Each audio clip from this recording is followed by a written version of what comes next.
Hello there guys, and welcome to this quick video walk round of the gorgeous, sleek and very aerodynamic Mercedes-Benz CLS. This is of course a 220 diesel which gives you around 174 brake horsepower.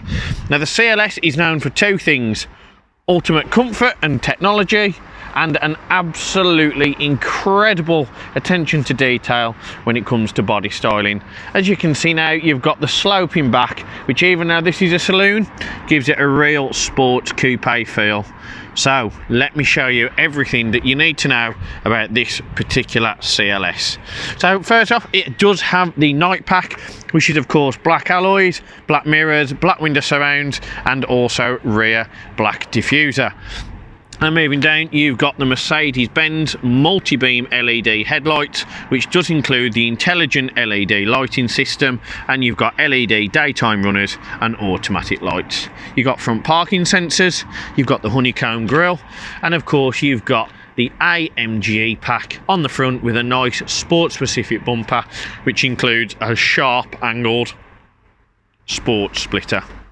Also got the black badging on the TriStar, and you've got the louvre sweeping pendant all the way across. And you've also got the black badging on the old school Mercedes logo too. And continuing round, you can see you've got the 19-inch multi-spoke alloys, which are a real nice bit of kit, and they really do suit the car. They don't look too big. A lot of times 19s on a car look far too big for the car they're on, but these just look right. And moving down, you can see the Obsidian black metallic looks really nice in this light, and you've also got the flared side skirt just down there as part of the AMG line. Now the night pack is of course gloss black mirrors just here, and the Obsidian black on top with your built-in indicators, and you've got the D-chrome window surround all the way across into the gloss black B-pillars, and that leads into the tinted privacy glass. This is a real baller whip, and I think the black on black makes it look even better than when it came out the factory. We've also got your tinted rear lights, but they are from factory. They're not wrapped in any way. They've just got a darker appearance as part of the package. And of course you've got your de-chromed chrome accessory here with the black badging as well. No spoiler on a CLS, but they look pretty stealthy and pretty groovy anyway, so there's no real need. Rear parking sensors, aerodynamic cannons just there, and you've got your gloss black and chrome rear diffuser there with your quad exhaust system. Now the boot itself you can either open from underneath like so, or you can do it from the key. But a car of the CLS's size, it's got the boot that you would expect. Very long and quite wide as well actually. It's a very good size. You can easily get in pushchairs, buggies, golf clubs, luggage, shopping, maybe a kid if they start playing up, if it's anything like mine. But for a car of a saloon, normally with a little hatch boot, they're not quite big, but this is super impressive. And under here you've of course got your AdBlue tank and further storage if needed. And you can see real nice straight lined across all the CLS. Really well looked after by its previous owner, and it just remains a car that people love. They're quite rare as well on the roads now. There's not many left. A lot of them are people driving C-classes, but the CLS is one that really does turn heads, and it has the real statement presence that a Mercedes-Benz truly deserves. So that's it really for the exterior. What I'll do now is I'll jump inside and I'll show you all the features, gizmos and super comfortable leather seats that this CLS can offer you. So inside you have got the flat bottom Napa leather half perforated multifunction steering wheel. You've got the white sports clocks, you've got the big media screen, and you've got the lime dark wood gloss trim just inside there as well, which I'll show you in greater detail. You've got the passion leather, yep, that is its real name, from factory, and that was also an optional extra of around £895. That's finished in black, and it gives you the nice quilted design with a white contrast stitching. It's also more durable than the almost non-authentic Dynamica leather that a lot of the people put on there now. But yeah, it's really good. It's heated, it's very comfortable, very highly padded, and you've also got partial electric seating as well. But it's a nice addition, it looks well and it suits it. This CLS to me almost feels like a cross between a C-Class and an S-Class, which is quite ironic considering the initials in the name. But it does have that feel of a bigger car than what it is. But it is a super comfortable and really quite cheap to run diesel alternative to its petrol siblings. You can see you've got your auto lights. There is that wood in a finer contrast with a chrome trim. You've got a ignition barrel because you obviously don't have keyless entry and keyless go. And what you have got on here is your brake and your gear stick on the right hand paddle, but we will show you that in greater detail in just a moment. Now moving down, you can see you've got your Mercedes-Benz door inlay, and on the door card itself you've got that really nice dark wood and lime just on the trim, and you've got the passion leather with white stitching on the other half of the door card. At the bottom you've got remote boot release, and up here you've got your folding mirrors, electrically adjustable mirrors, deadlock and electric windows. And before we do, we'll show you the rear. You can see totally unmarked seats, never ever been used in my humble opinion. And you do have the same passion leather, but you've also got Isofix, and you've got an absolute massive storage for the rear passengers. So in here you've got storage for wallets, phones, keys, anything else you might want. And then in this one you've got 2 cup holders, further storage and a 12-volt charger. But that's not all, because this folds down as an armrest. You lift that up, you've got more storage, and 2 more cup holders.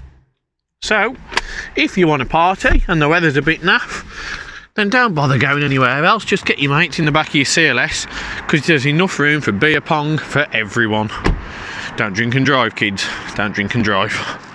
But now, heading inside the CLS properly, you can see that we're greeted by a really nice, sublime attention to detail that Mercedes can offer. Black stitching on the black passion leather, and that goes from door card all the way over the instrument cluster, all the way across the center console, and that blends nicely onto the dashboard and all the way around onto the second door card. Perfectly straight lines. It's really cool. Now the wood on here, I don't know if you can see that in great detail, but it's a really, again, nice effect. Gives it that classy, luxurious vibe that you just associate with the Mercedes-Benz brand. Finished in a real high gloss lacquer, that against the chrome and the leather gives it a just almost unequivocal appearance. Now moving down, you can see your automatic headlights and your fog lights, and you've got your parking brake here as well. The steering wheel, it is multifunction, it's nappa leather, and these sides are half perforated, so it gives you a nicer feel and a more comfort grip. Now you've also got your multifunction, so these controls here control the menu in the instrument cluster, and these do your Linguatronic voice control, Bluetooth telephone and volume control. You've also got flappy paddles, or paddle shift as it's more commonly known, for optimum driving performance, which just give you total control of the revs and when a shift is made. You've also got your automatic gearbox here. As I say in every Merc video, do not get this confused with wipers, indicators or lights. What this is your gearbox to use. You have your foot on the brake, down is into drive, up is into reverse, and that button there is to park it. If you do move this when you're driving by mistake into reverse, you are likely to cause a huge failure and cost yourself quite a bit of money. And on here you've got their one stalk, as they like to call it, and that is your indicators, your wipers on the end to push that into the rear wipers, and you've also got your high beam assist as well. Instrument cluster itself, as I've said, you've got the old school white analog clocks, but there's something about white clocks that give it a real nostalgic, sporty feel and just feels old school cool. I now do like the digital dashes, I will admit, but I wish a lot more cars still had white dials. Back in the day, it used to be the thing to have to make it look super sporty. But we'll turn the car on now. You can see it from cold start, you can hear how easy it starts, and you'll be quite surprised that it's not very loud as a diesel. Many of the other Mercedes, such as the A-Class, when you start them, they can be quite loud. I mean, you don't really even know this one's running. But again, that is Mercedes' commitment to offering a luxurious diesel. And as part of that, it needs stealth and silence. So the instrument cluster, you can see you've got your gears right in front of you. If you put your foot on the brake and press it, that's into drive. And if you want to go into reverse, you click it up to R. But for now, we want it in park.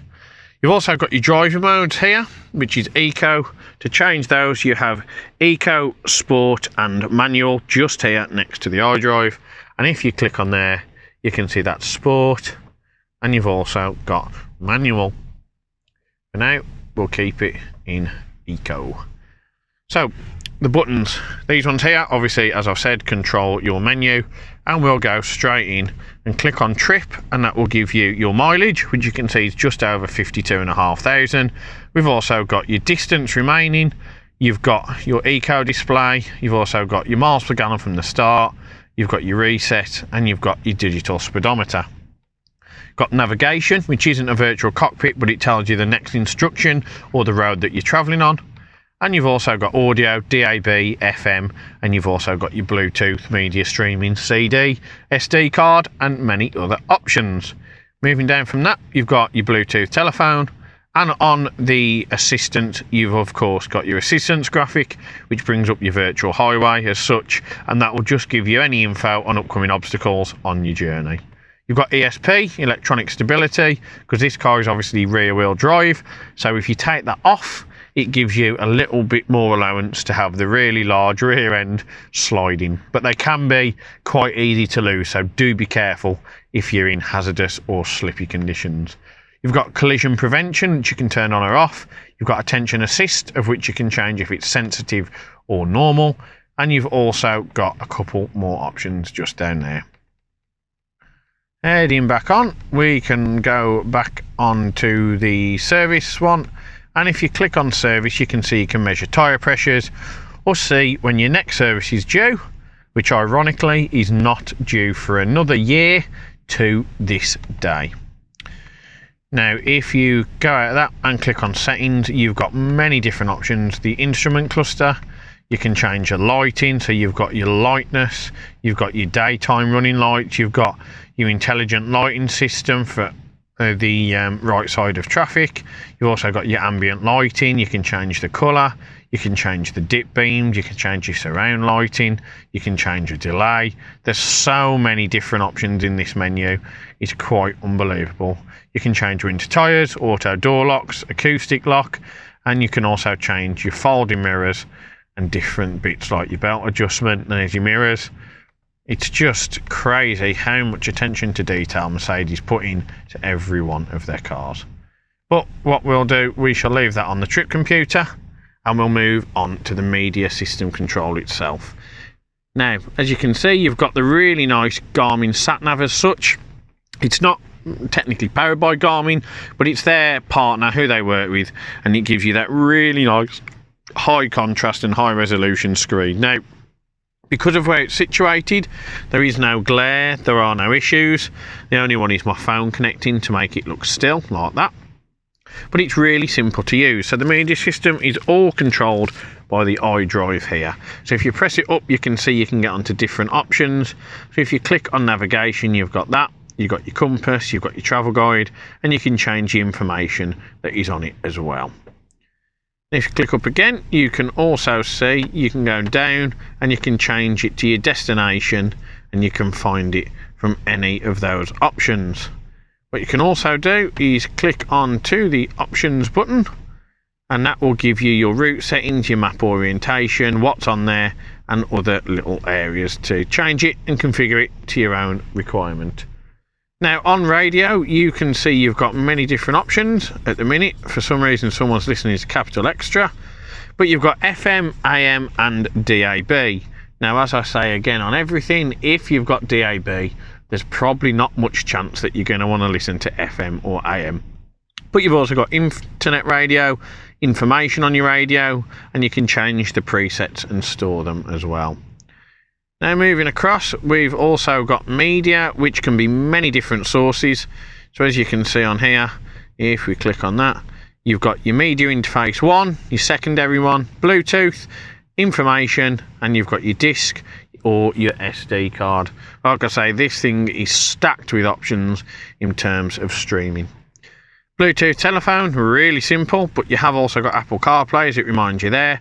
And what you can do is, once you connect your USB, your Apple CarPlay will be enabled, but you can also connect your Bluetooth telephone to make any incoming or outgoing calls. Now, if you click on vehicle, again, you can change some of the different settings. So you can change your time, you can change your driving dynamics, which on this are, of course, your vehicle data. So what this will do in sport mode, it will measure your lateral G, it will measure your steering angle, and it will just do other little things you'd associate with being a performance monitor. Speaking of which, you can click on engine data, and that will bring up your temperatures, your battery level, and of course your horsepower and newton meters of torque. And it's also quite a nice display to have on in the clocks if you've got friends with you. And you can also go on consumption, and you can measure that by the minute, so 5, 10 and 15, and that will give you an up-to-date reading of how you're driving. You can also click on system settings and go through your favourite functions, your language, your display, your linguatronic, your text reader speed, I do apologise about that, your Wi-Fi and your Bluetooth. But there's just so many different options on this car. Mercedes have really knocked it out the park again when it comes to making a really good looking, full of tech performance diesel. Now moving down, you've got this really nice white with chrome styling Mercedes-Benz clock. It just gives it that real nice refined elegance again that I bang on about with the Mercedes-Benz brand. You've got your chrome heating surrounds, and of course you've got your old school media if you don't like the iDrive, your radio, your media, your navi, your telephone, your mute, your vehicle settings and your telephone. You've also got your CD player here, turn it on or off, SD card facility, and these kids, these are old school buttons that you used to make to dial and make a number when you're doing a phone call. You've also got heated seats, eco setting if you want, but you can turn that off, and we've also got the audible parking sensors and the driver's heated seat too. Moving down, we do have, of course, dual zone air conditioning.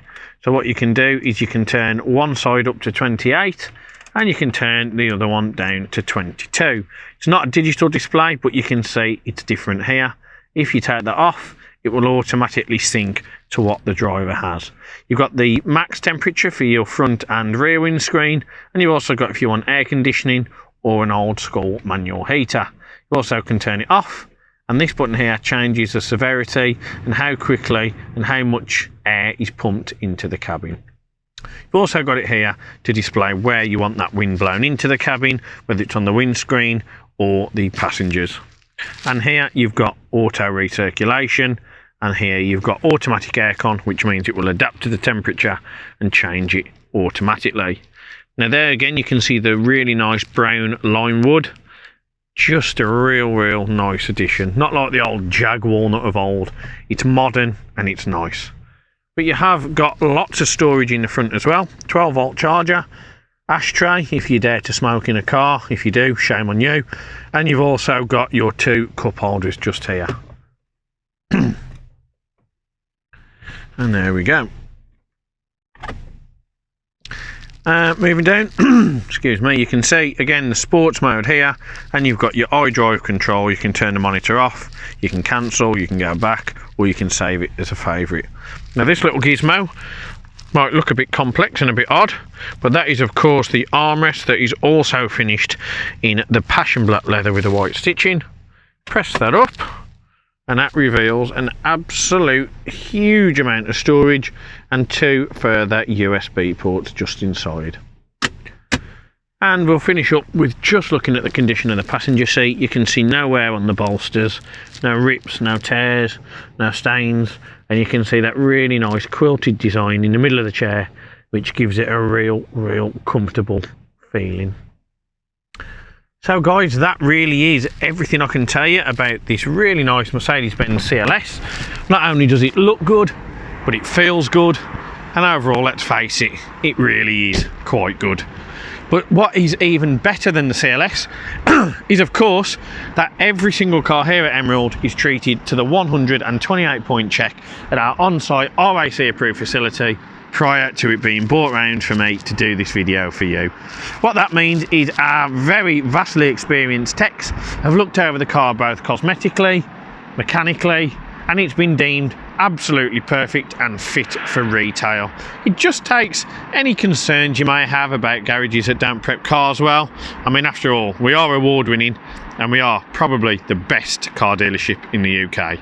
If you do have any questions about why we are called that, or the car itself, service history, options, or even just the monkey behind the camera doing this video, then please do give one of Team Green a call and we'll be more than happy to help. We're able to offer a vast amount of finance options, and we're also able to offer part exchanges. But for me, really, it's the end of the video. Thank you very much for watching, and more than anything, we hope to see you soon at Emerald HQ.